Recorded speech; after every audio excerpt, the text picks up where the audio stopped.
நாட்டிலே இப்போது QR முறைமைக்கு அமைவாகத்தான் எரிபொருளை பெற்றுக்கொள்ளக்கூடியதாக இருக்கிறது. இந்த QR குறியீட்டை பெற்றுக்கொள்வதிலே கடந்த நாட்களில் சில சிக்கல்கள் இருந்ததை நாம் அவதானித்திருந்தோம். அதற்கு மாற்றீடாக இப்போது ஒரு நடைமுறை அறிமுகப்படுத்தப்பட்டிருக்கிறது.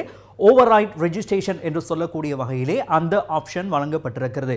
நீங்கள் வழமையாக பதிவு நடவடிக்கைகளை முன்னெடுக்கின்ற போது இந்த ஆப்ஷன் கிடைக்கும் என்றும் சுட்டிக்காட்டப்பட்டிருக்கிறது. நாங்கள் இதனை விரிவாக பார்க்கலாம். உங்களுக்கு ஏற்கனவே பழைய வாகனம் இருந்து அதனை பதிவு செய்கின்ற போது QR-ஐ பெற்றுக்கொள்ள முடியாத ஒரு சூழ்நிலை ஏற்படலாம். அவ்வாறான நிலையிலே நீங்கள் உங்களுடைய தொலைபேசி இலக்கம் பாவனையில் இல்லாமல் இருந்தாலோ அல்லது அந்த தொலைபேசி இலக்கம் உங்களிடம் இல்லாமல் இருந்தாலோ உங்களுக்கு இந்த பதிவுகளை மேற்கொள்வதிலே சிரமம் காணப்பட்டது. எனவே நீங்கள் இப்போது மிக முக்கியமாக வழமையாக சென்று QR குறியீட்டை பெறுவதற்கான பதிவுகளை மேற்கொள்வதை போன்று, அதாவது fuelpass.gov.lk என்ற இணையதளத்திற்கு சென்று வாகன இலக்கம் அதே போன்று செசி இலக்கம் ஆகிய இரண்டையும் உள்ளீடு செய்வதனூடாக நீங்கள் அடுத்த கட்டத்திற்கு செல்லக்கூடியதாக இருக்கும். அவ்வாறென்றால் இவ்வாறானதொரு ஸ்கிரீன் உங்களுக்கு பெறப்படும். இதிலே ஏற்கனவே இருந்த அந்த இலக்கங்கள் இல்லாமல் இருக்குமாக இருந்தால், தொலைபேசி இலக்கம் இல்லாமல் இருக்குமாக இருந்தால் ஓவர்ரைட் ரெஜிஸ்ட்ரேஷன் என்கக்கூடிய ஆப்ஷன் உங்களுக்கு இதிலே கிடைக்கும்.